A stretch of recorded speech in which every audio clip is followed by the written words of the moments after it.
Amigos, bienvenidos. Una nueva instancia de transporte y logística, donde hoy vamos a contextualizar la realidad del transporte y la logística en nuestro país, a través de la opinión de distintos actores que hacen a este sector o a estos sectores. En primer lugar, vamos a ir por el camino político. Vamos a escuchar al senador Enrique Rubio del partido de gobierno, también el candidato a la presidencia de la República por el Partido Colorado, Pedro Bordaberry, y Pablo Mieres por el Partido Independiente. Comenzamos con Rubio. Nos habla y nos comenta sobre lo que ha hecho el gobierno y lo que falta por hacer. En este periodo se han hecho inversiones importantes y en el próximo periodo estar en el centro del programa del Frente Amplio. Si la ciudadanía nos da un tercer mandato, digamos, está el tema de las inversiones en infraestructura. Van a haber, yo diría que muy importantes, pero muy importantes, inversiones en infraestructura. Somos conscientes de que explotó el país en su producción, su capacidad productiva, en la diversificación del agro, el desarrollo industrial, el desarrollo de los servicios, y que la infraestructura que teníamos era una infraestructura para un país que estaba inmovilizado o en crisis. Entonces se invirtió mucho en el área energética.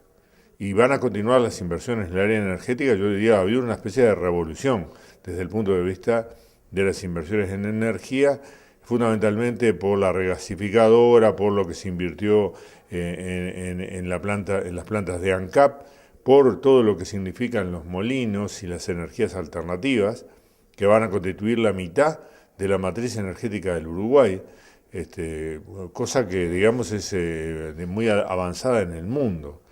Se invirtió mucho y se está invirtiendo mucho en la infraestructura en comunicaciones, con toda la fibra óptica, y eso lo hace Antel, pero hay un déficit en lo que tiene que ver con la parte vial, ¿no? Con el retraso del desarrollo del ferrocarril, y hay al mismo tiempo proyectos de gran envergadura que van a modificar toda la geografía del Uruguay, que se centran en el puerto de Aguas Profundas. Entonces eso nos lleva a rediseñar, digamos, toda el área logística del Uruguay.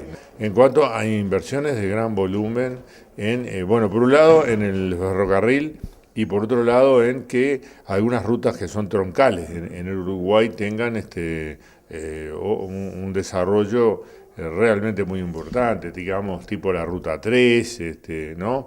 Los que son los troncos de salida de la producción. Y ahora escuchamos a Pablo Mieres, candidato a la presidencia por el Partido Independiente, que tienen una visión más crítica sobre la realidad, fundamentalmente en lo que hace a la infraestructura vial, fundamentalmente también a la logística del país y el transporte. Lo escuchamos. Uno de los grandes debes de todo este proceso de crecimiento, el desarrollo de la infraestructura, que debió haber sido un proceso que fuera en paralelo al crecimiento de la economía. Hoy, hace un par de años, el presidente Mujica habló del riesgo de un apagón logístico, y yo creo que tenía mucha razón. El problema es que su gobierno no ha logrado revertir y enfrentar ese problema, al contrario. Yo creo que está agravado 5 años más. Nosotros hace 5 años, en las elecciones del 2009, señalábamos que ese era uno de los problemas que había que enfrentar. El gobierno, cuando inició su gestión en el 2010, planteó, en el marco de la discusión presupuestal, que no tenía recursos propios presupuestales para el desarrollo de la infraestructura y que, por lo tanto, el instrumento que iba a usar era la ley de asociación público-privada, y que por esa vía pensaba ponerse al día en materia de desarrollo infraestructural. ¿Se puso al día? No, fue un desastre. Es decir, el proyecto y la ley es ley de hace 3 años, y cuando uno pasa raya al final del periodo, el único proyecto que está funcionando bajo el régimen de asociación público-privado es la construcción de una cárcel. Y ahora se empezó a licitar un tramo de una ruta, pero ha sido lamentable. Ahora, ¿eso significa que el instrumento es equivocado? No. Yo creo que no. Yo creo que el problema es que el gobierno no lo utilizó de la manera y con la intensidad y con la urgencia que era adecuado.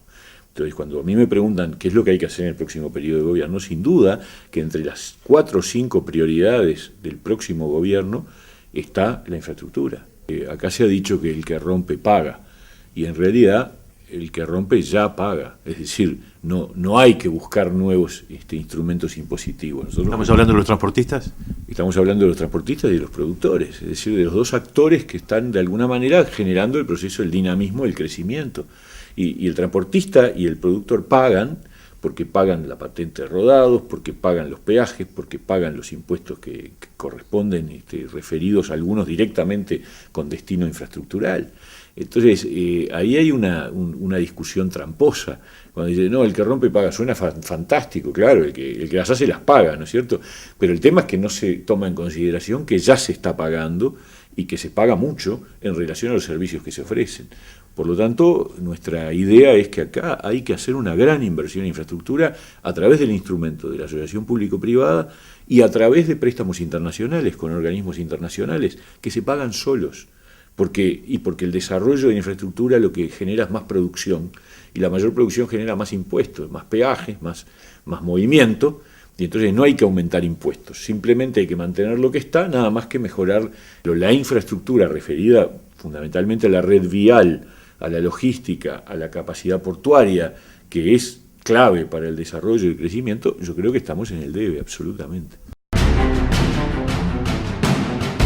Días pasados, el candidato por el Partido Colorado, Pedro Bordaberry, estuvo en la Intergremial de Transporte de Carga Profesional, teniendo un encuentro con los transportistas, donde hubo un intercambio de posiciones y opiniones. Escuchemos a Bordaberry sobre este mismo tema. En los últimos años ha habido una gran falta de inversión que los ha afectado a ustedes. Nosotros andamos por todo el país igual que andan ustedes y vemos lo que es la carretera. El equipo nuestro que lidera Lucio Cáceres estimó y tiene estimado que para mantener las carreteras en forma del Uruguay hay que invertir 353 millones de dólares por año. Para mantenerlas, no para hacer obra nueva. 353 millones de dólares por año. Agregando algunas obritas que se necesitan vinculadas al mantenimiento son 50 millones de dólares más, o sea que necesitas 400 millones de dólares. En los últimos 10 años se ha invertido 120 millones de dólares por año.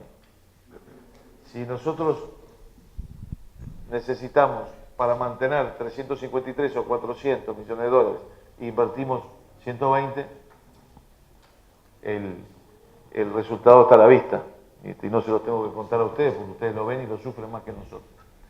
Lo que sí me decía Lucio, y me lo repetía Alejandro, es que lo que ha habido es un traslado de esa falta de inversión a los transportistas, porque esa falta de inversión se traduce en mayores costos.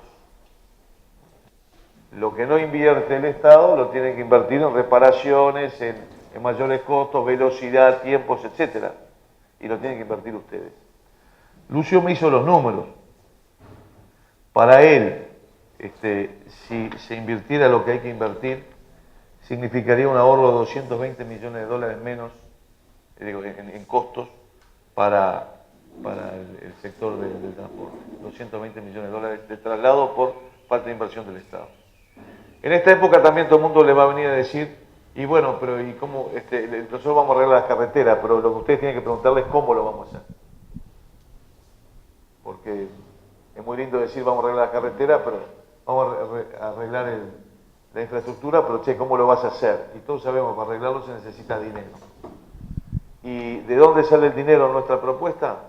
De 4 puntos del IMESI, que se destinan a un fideicomiso, y que es ese fideicomiso el que arregla las carreteras. Como sucedió cuando se creó la Corporación Vial del Uruguay, en la peor crisis de la historia que tenía el Uruguay, ustedes recordarán, no se las tengo que recordar lo que fue esa crisis que tuvimos, pero en ese momento se creó la Corporación Vial del Uruguay, se destinó el dinero y se entregaron las carreteras del país en forma.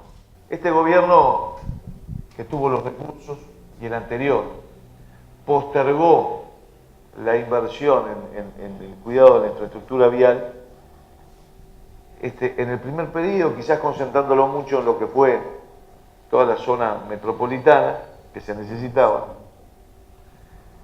pero quizás el gran error fue al principio de este periodo de gobierno, y se lo dijimos al ministro Pintado, creer que con las participaciones público-privadas se iba a poder ocupar del mantenimiento de las carreteras.